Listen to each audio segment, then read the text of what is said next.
With permission, Mr. Speaker, I would like to make a statement on the government's work to deliver Brexit by putting پرۆسەی چوونەدەرەوەی بەریتانیا لە یەکێتی ئەوروپا کە بە برێکسیت ناسراوە بۆتە قەیران بۆ تێریزا مەی سەرۆکوەزیرانی بەریتانیا بە جۆرێک تا ئاستی دەست لە کارکێشانەوە فشاری بۆ هێناوە.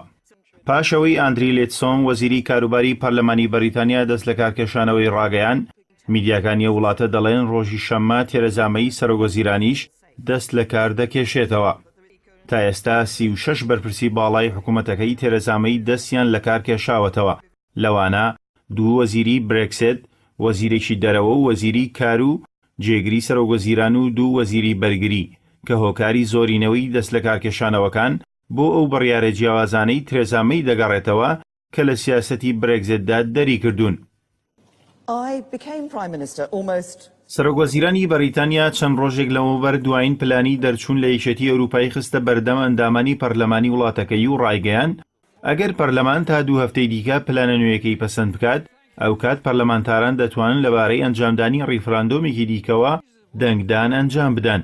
پارتی کرێکارانی و پەرلەمانتارانی لایەنگری مانەوەی بەریتانیا لە یەکێتی ئەوروپا پێیان وایە چوونەدەرەوەی وڵاتەکەیان بەپێی ئەو ڕێکەوتنەی کە حکوومەتەکەی مەی لەگەڵ یەکێتی ئەوروپا کردوویەتی بۆ ئابووری بەریتانیا زیان بەخشە.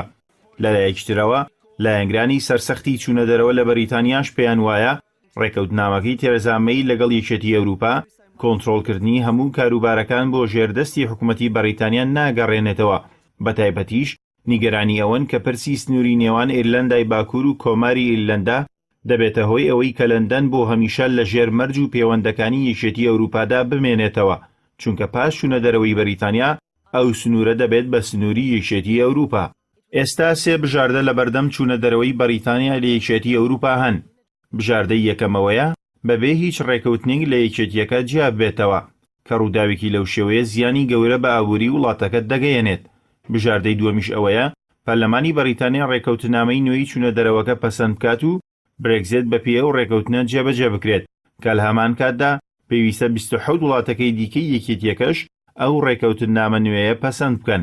بژاردەی سێهەمەوەیە کە بەریتانیا بۆ چوونی بگۆڕێت و لە یەکێتی ئەوروپادا بمێنێتەوە، ئەوەش پێویستی بە ڕەزامەندی هیچ ئەندامێکی یەکێتی ئەوروپا نییە.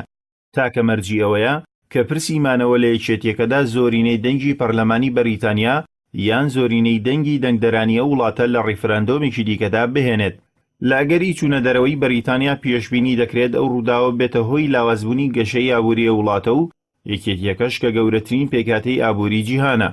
لە هەمان کاتدا برێکزیت دەتوانێت پێگە و قورسایی یەکێتی ئەوروپا لە هاوکێشە نێودەوڵەتیەکاندا کەم بکاتەوە، هەروەها وا بکات کە بەریتانیا لە پرسی دیبلۆماسی و نێودەوڵەتیەکاندا زیاتر لە ئەمریکا نزیک بێتەوە.